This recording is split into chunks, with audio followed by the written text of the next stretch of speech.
up, y'all? Jared Killa Gorilla right here. Thank you for listening to MMA Media Podcast. Impapaden. MMA Media med Jared Cannonier, the Killa Gorilla. Vi er på Radisson i Copenhagen. Thank you, Jared, for taking the time. We wanted to do like a low-key, just chill, just watch you play, talk about this event and you and whatnot. Well, I'm more than happy to share with you guys. Hopefully I don't get too distracted by this game. So once again, what are we playing? This game is Monster Hunter World. It came out last year, I believe. Yeah. They just came out with a huge expansion with some downloadable stuff, but because I can't connect to the internet, we probably won't be able to play that. So you guys will be seeing some old footage here. But this game is fun. I put in a lot of hours in this game. Yeah? Yeah. In general, what's your favorite game? Ooh, I think I like... it's hard. I don't really have a favorite one, but some of the games that I do like, of course, this one, Final Fantasy, I think Final Fantasy series has to be my favorite. All right. But God of War series is good too. Mm-hmm. Yeah? Yeah, I've heard that. And I brought that one here too because, of course, in the new one, they actually... incorporate a lot of Norse mythology, Scandinavian culture and stuff in it. Yeah, and what better place to play that game than here, right? What did you know about Denmark and Scandinavia before you got the fight here in Denmark? Not much, Vikings and pillaging, all that stuff that they teach us in America and that they don't teach us. Yeah. So, but from what the research I did before coming here, finding out. Of course, the title, "The Happiest Country in the World," that piqued my intrigue, of course. Yeah. Also, the fact that a lot of people commute by bicycle here, I thought that was really interesting. Also, one of the greenest countries in the yeah, world. Yeah, in the city especially. Yeah, the air here is super fresh. I really love the fresh air here, especially in contrast to Arizona, where it's dust and desert. Yeah. Right now it's monsoon season, so it's getting a little bit better. Oh, this thing's about to kick my ass. It's a huge dragon. Yeah. Like coming. thing. So when we talked with Nicholas Dalby yesterday. Mm-hmm. We were asking about this main event between you and Jack because it hasn't kind of gotten any notice around here because we have two fighters on this main card. Yeah. And since Margo Madsen, he's the co-main event, he's kind of like been the only thing people are talking about. Right. Why should people? We know why, but why should people tune in to this main event? And what do you think about this main event against Jack, who's obviously in his home court? Well, people should definitely tune in because I'm a bad motherfucker. So is Jack. It's going to be an exciting fight, man. He's aggressive. He brings it to his opponents. I do the exact same thing. I'm not as aggressive as he is. I've learned to be a little bit more cautious in my approach to fighting. But Jack is a beast, man. He's good. I feel he's good everywhere. And he's not timid in his approach to it at all. You took a huge victory in your last fight against Anderson Silva. Mm-hmm. And how has that changed anything for you? Have you gotten more, DMs on Instagram, people that want to sponsor you, anything of that nature? Not from after the fight, but I did garner a lot more attention from fighting him. So my followers went up big time after that fight, and not really any sponsors until shortly before this fight. Yeah. Oh, okay. So I mean, I guess after the Anderson Silva fight, I've got sponsors now. Yeah. Yeah. What about Jack? Sorry to interrupt. Was Jack on your radar? As far as the next opponent? No, I really don't. I don't pick opponents. I don't prefer, No. or I don't care who I fight. You know what I'm saying? I have no preferences of who I'm fighting. It can be a wrestler, a grappler, a striker, or whatever. Yeah. Yeah, because he was trying to get Kelvin Gastelum a couple months back, and then it got announced that you were fighting him.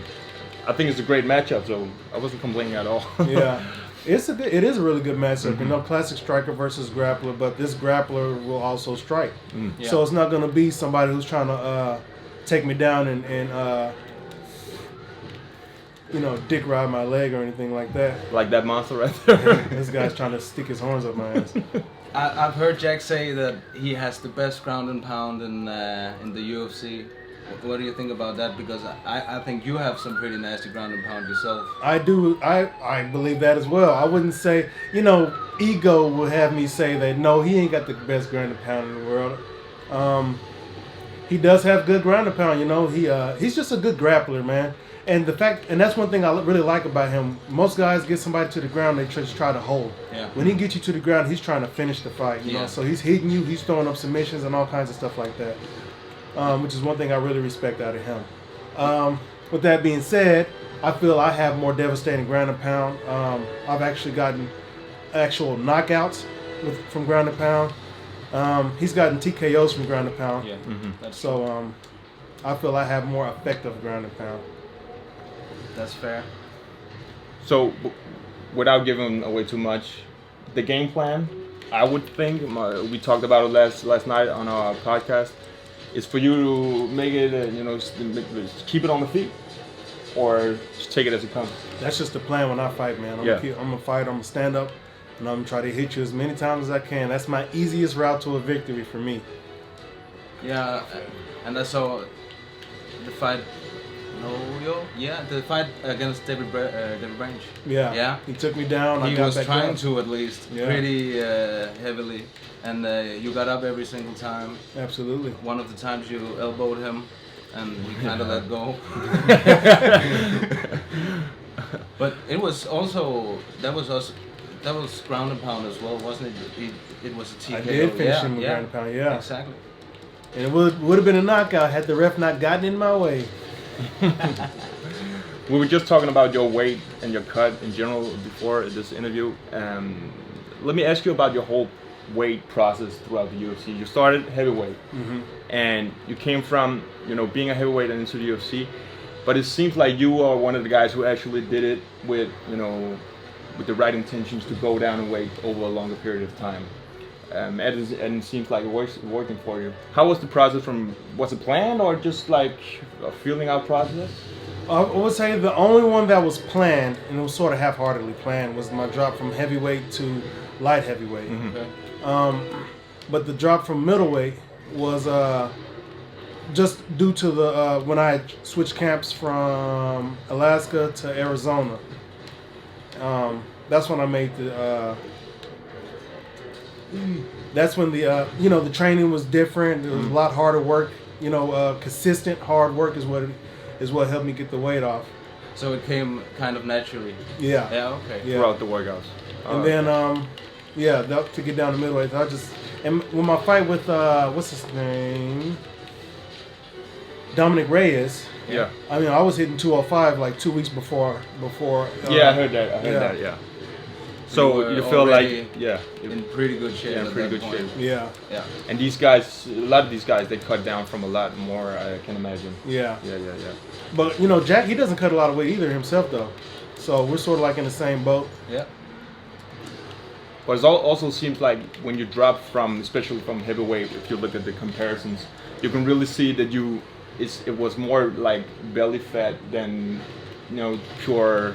It's just like you had to trim the fat off and then you totally ripped when going out of middleweight. It looked like that when seeing the pictures. So I personally feel that when I saw you down to middleweight, I was like, okay, you look pretty good here, pretty comfortable here. How is the cut in general? It's just like fine? The cut is relatively easy. I just have to stay a little bit disciplined. Can't have a burger, for X amount of time and stuff like that. But again, it's relatively easy as long as I do the right thing. The cut is easy. Well, okay. So this cut won't be as easy as last time, but it's still going to be easy. It doesn't mean it's going to be hard. So just have a little bit more weight to cut this time, but it's going to be easy. I sweat really easy. I'll lose like 6-7 pounds in a 30-minute session on the pads. Okay. So pretty much. Yeah, it's going to be easy for me to lose the weight. How was the traveling to Denmark compared to Brazil last time? It was pretty similar. I flew from in Brazil. I flew from where did I go from? Did we go to Houston? Yeah, we went into Houston. So we flew from Phoenix to Houston 2 hours, and from Houston to Rio was another 10. From this flight From here to London, 10 hours, and then from London to Copenhagen, 2. So it was essentially the same length of time. The difference being this time is that I was in business class, so I got to, recline and, lay back and be relaxed, and not be all cramped up when I get off the plane and stuff like that. And when did you come in? I came in Monday. We flew out Monday, but we arrived Tuesday night. Oh, okay. Oh, I'm finna die. Has there been any big obstacles in this training camp? I wouldn't call them obstacles. I guess you can call them obstacles. Challenges. Just learn. Really figuring out just honing for camp. Of course, the objective for this camp was to work takedown defense. I feel Jack is going to want to take me down. So we worked on takedown defense, and I was working with some high-level wrestlers for this camp, and I'm no wrestler myself, but I am getting pretty good, adapted at grappling. So initially, it was just something I had to get used to, with guys wrapping me up, holding me down, controlling me in a way I've never really been controlled before. So that was one thing. That and really honing the response to a guy changing level trying to take me down. It used to be whenever I see that, I would go away, or if I'm punching them, they'll just drop right underneath me and get me. Now I'm more aware of guys changing levels, and when I'm striking, I can instantly go right into my takedown defense. So that's one of the things I feel, if he does try to initiate a grappling exchange, that's one of the things that's going to show where I've improved this camp. I'm going to look after that. Have you looked at some of the other fights? From Hermansson? No, on the card in general, and look at the matchups, or are you just concentrating on your own? Well, one matchup, there are a few matchups that I'm interested in. Khalil Roundtree is fighting Ian Cutelaba, a former opponent of mine. Yeah. That's going to be a good fight. Both of those guys are animals. I feel, as we know, Cutelaba, he's just crazy. A raging monster, man. If you're in a fight with him, it's going to be a fight. Yeah. He's going to take it to you, and he's going to come hard and fast, and for as long as he can, at least. And Khalil Roundtree has showed marked improvement, since he's switched his camp to Tiger. To Tiger. Yeah, it is Tiger, isn't it? Yeah. Yeah, I talked to him today, and I told him as well that I was pretty impressed by his last performance against Eric Anders. Yeah. He looked like someone who's been doing Muay Thai for 25 years. I know, right? He looked real good. Yeah, he did. He really did. So, that's one fight I'm interested in. Yeah. Another one is Gilbert Burns versus Gunnar Nelson. Oh, yeah. I feel that's going to be a good fight as well. Grappler's delight. Yep. And Gilbert's been working down there with Hooft. Yeah. Down there at Hard Knocks, man. Yeah. And those guys are all getting their striking. All those grapplers down there have been knocking people out on the feet. Yeah, he's been knocking people out lately. Yeah. Not really going for as many submissions or takedowns. Yeah. Yeah, we were talking about that matchup, how much better it got when he got switched out with Thiago Alves. Yeah. So it was Gilbert Burns instead of Thiago Alves. So we are happy about that matchup as well. Yeah. Do you know the Danish fighters on this card?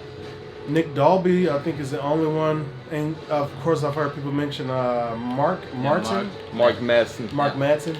Yeah. Olympic wrestler, silver medalist. Yeah, in the Olympics. Oh, he is? Yeah. Oh, okay. Well, that's gonna be an interesting fight to watch then. Yes. I love watching really high level wrestlers fight now. He's debuting and co-main eventing in his. That's pretty. He awesome. went from the prelim card down up to the co-main event, just like in one go. Yeah. Because something changed in the card. Yeah, I think it was related to the Gunnar Nelson and Thiago Alves thing. Yeah. So does it bother you to fight on your opponent's home turf, or it doesn't matter at all? No, for me it doesn't matter. It's relatively inconsequential where I fight. I'm going to perform to the very best of my ability either way. Just simply because I got it, right? Yeah. I ain't trying to lose it, so I just take all those factors out of the equation.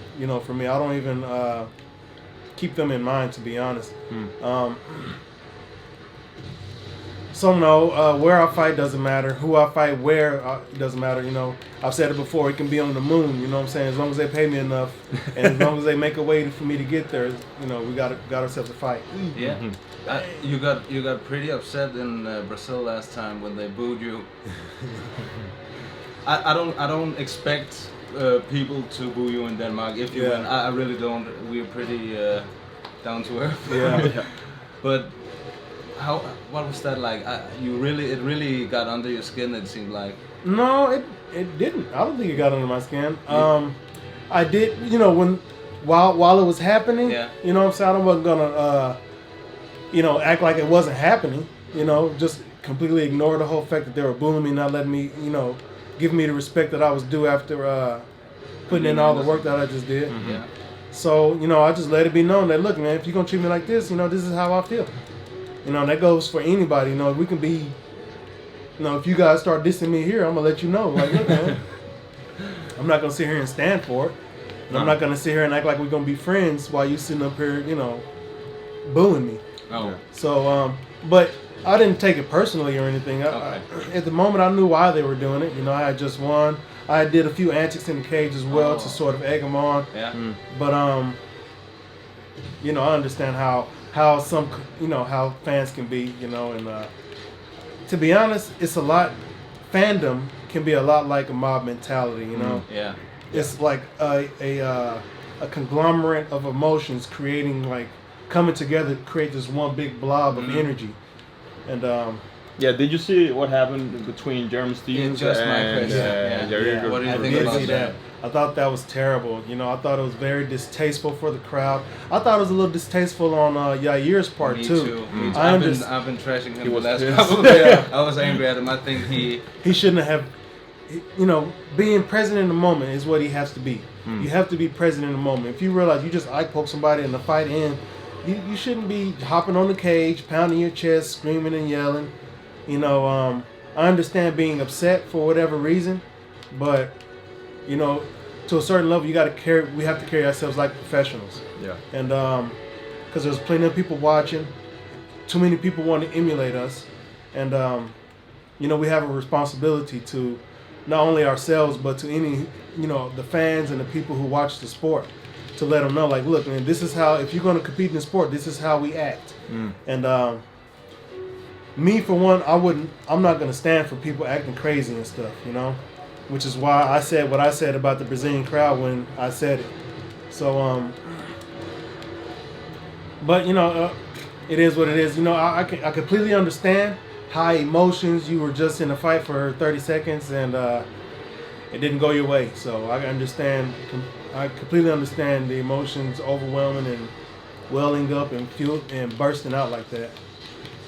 I've heard in other interviews with you that you focus a lot on your spiritual side right now.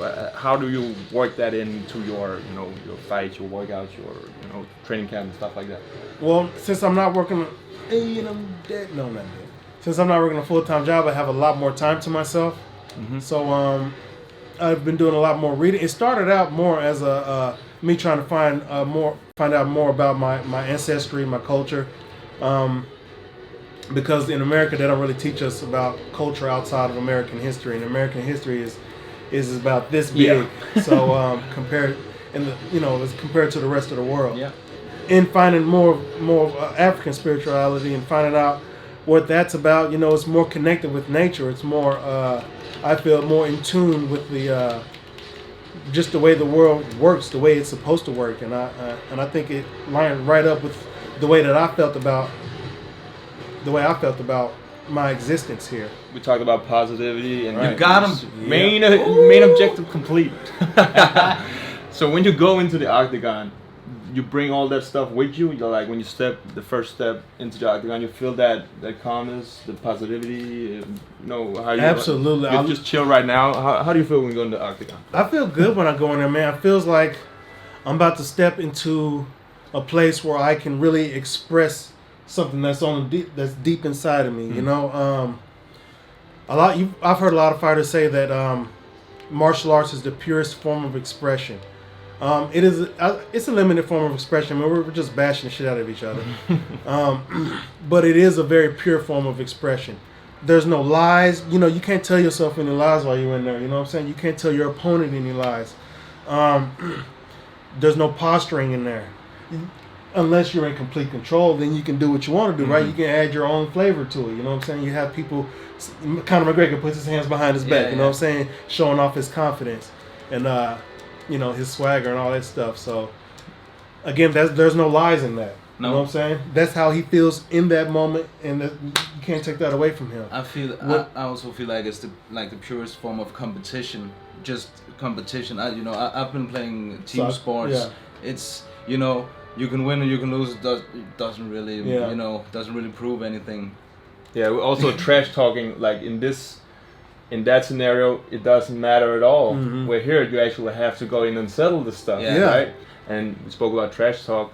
That I don't really care for it, because in the end, they're gonna fight. Yeah. So let's just see them fight instead. Right. You know, I don't really. Again, in being honest, I have no reason to bash another man. No. We're gonna fight already. So I don't need that type of energy. I don't need negative energy to try to get a positive outcome. You know what I'm saying? So, and I think that also invokes a certain type of karma as well. So I stay away from that. You know, it works out for some people, but that's not something I want to play with. But when you're in the octagon, it seems like you're a freaking beast. You know, when you jump on inside the cage and just scream. Yeah. Is that all the, you know, things? That's raw. That's me, man. Yeah. When I'm in there and I'm in there fighting, when I'm going at somebody, you know, that's how can I explain that as an expression? I can't really express.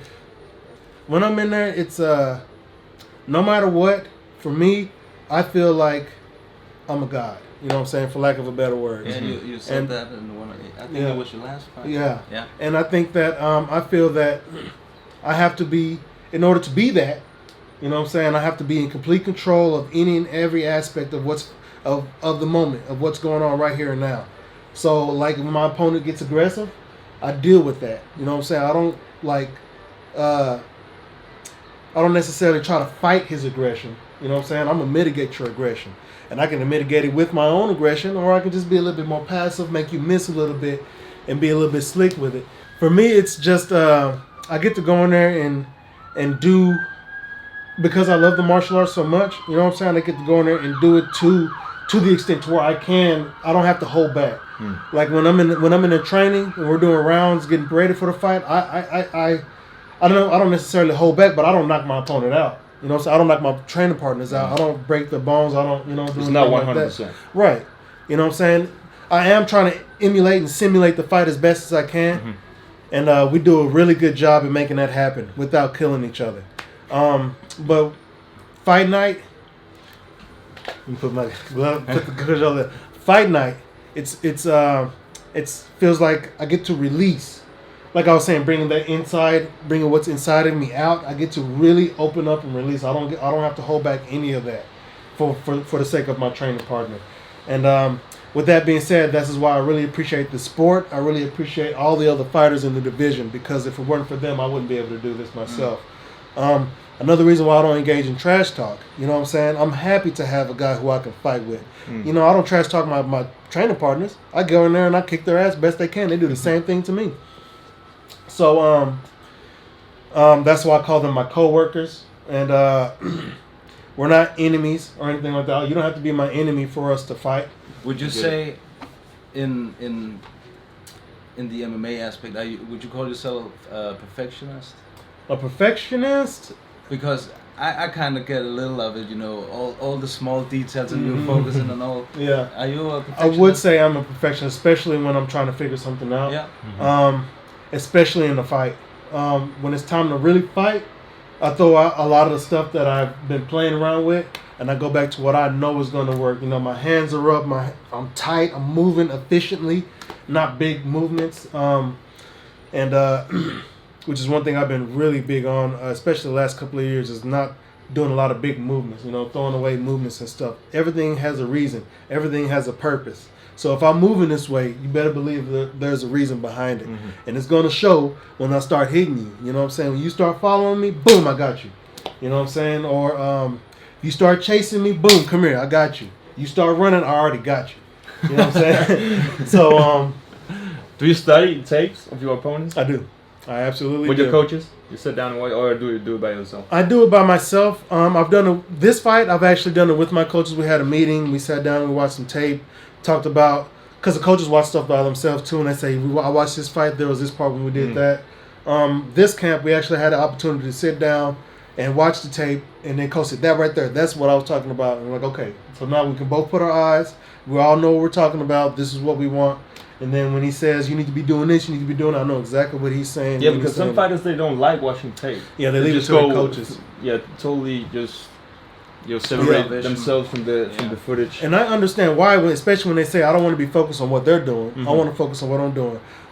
I would say that that's good, but that could also be detrimental to not look at your opponent and see what type of tendencies he has. Yeah, I don't want to rely on my coaches. Exactly. You know what I'm saying? My question was, you have to be aware of what he's doing, right? So you don't get surprised. Absolutely. Yeah. On top of that, you need to know what type of frequency he's moving on. You know what I'm saying? If he moves fast at this moment, if he moves slow at this moment, what's he trying to get into his mind? What's he thinking at this point? You know what I'm saying? And really try to figure your opponent out before you get into the cage with him. That way, when you get into there with them, it'll be just like another day in the office. And especially if you have partners who are good at emulating your opponent, that's even better right there. What's been the most difficult part to emulate when it comes to Jack? Well, I've been working with wrestlers. Jack isn't really a wrestler. He's more of a submission grappler. Yeah. So the wrestlers I've been working with, man, they be tying me up, holding me down, putting their weight on top of me, chopping me down, breaking me down, making me pay for putting my hands on the mat, wrapping me up and stuff like that. So I think that is going to make a big difference. I don't think anybody's going to be able to hold me down. I definitely showed that in my fight against Branch. He took me down a number of times and was not able to get me. He wasn't able to keep me there. The only time he kept me on the ground is when he grabbed the fence. He grabbed that fence. He took me down. He grabbed the fence, and then I was trying to, wrist control and get up, and I'm like, well, referee's grabbing the fence, and then he took my back and had my wrist wrapped. We call it the Khabib because Khabib does it well. The Dagestani handcuff. Yeah, that's what you call it, Dagestani handcuff. Yeah. I like that. And he caught me with that, man, and had me there, and but I didn't panic. I was calm. I felt composure. I didn't feel in any danger whatsoever. He was trying to put his weight on top of me. I felt strong as an ox. I looked over to my corner. I saw Crouch there. He said, turn your leg and get your leg out. Boom, I got my leg out, got right back up. So that moment really ingrained that type of defense into my mind. But Jack, he's also he's kind of a herky-jerky movement on the feet. I wouldn't call it herky-jerky. I just heard like that. Yeah, I heard that too. Yeah, it's not. It's pretty fluid. He's bouncy. I call it more bouncy. Yeah, moves a lot. Yeah, he bounces a lot. Moves around. I say that those are a lot of big movements. A lot of it is wasted, but he makes it work to his advantage, and that's good for him. You know what I'm saying? As far as how it applies to me, like I said, I think it's a lot of not a lot, but some of it is some of his movements are just too big, and I think that's going to help me be able to time him. So I gotta ask you about leg kicks because he's probably going to take you down if he catches your leg, right? Yeah. Are you gonna, set him up and just try to do the same stuff you did to Anderson, or Absolutely. Are you more worried this time? Nope, I'm not gonna. If I do kick, I'll be kicking low to the calf, or high to the head. We'll go for some body kicks too. If he catches a body kick, if he eats a body kick, I mean, it's gonna hurt. Even though if he catches it, if he eats it first, it's gonna hurt. Yeah. And I'm the more confidence I have in my, I have more confidence in my takedown to fit. So if he does catch my leg, I think I'll be able to deal with him charging forward, trying to bowl me down. Benson Henderson, who I've been watching, watching in the mats in there. When if somebody gets a good double leg on him and he's flying through the air, his face doesn't change. He as soon as he hits the ground, he'll either grab me out of it, which is boom. I'm like, whoa. With the toothpick? No, not he may have it in there. He'd be hiding it in there. He was fighting one time with the toothpick in his mouth. Yeah. He fights with him all the time. He said that. He said that. Yeah. I always fight with this. Yeah. But it's just the way we train. You know what I'm saying? The reactions we train. Boom! He just took me down. We're going down, but I'm ready. I'm thinking the whole way while we're flying, while we're moving through the air. I already have a plan. I'm already setting myself up to get right back up. Another thing that I've leveled up in, another aspect of grappling I've leveled up in. If he gets a chance to shoot, he's gonna have a hard time finishing that shot. I think, and I think he does really well in the clinch too. So he'll shoot on me. He may start climbing to the clinch. He has a really good body lock takedown. He has really good sweeps, turning his opponent. But I really like being in the clinch. I like fighting at all levels of the game. Striking from the outside, striking middle range, striking right in your face, inside striking. I take a lot from Mike Tyson in that regard, fighting on the inside. And then clinching as well. We have clinching as well as an option. So it's not boxing on the inside. It's clinching, pushing, and moving. And I think my clinch game is way better than his. I think it's better than a lot of guys in the UFC. Unless we get like a straight Muay Thai fighter in there, then.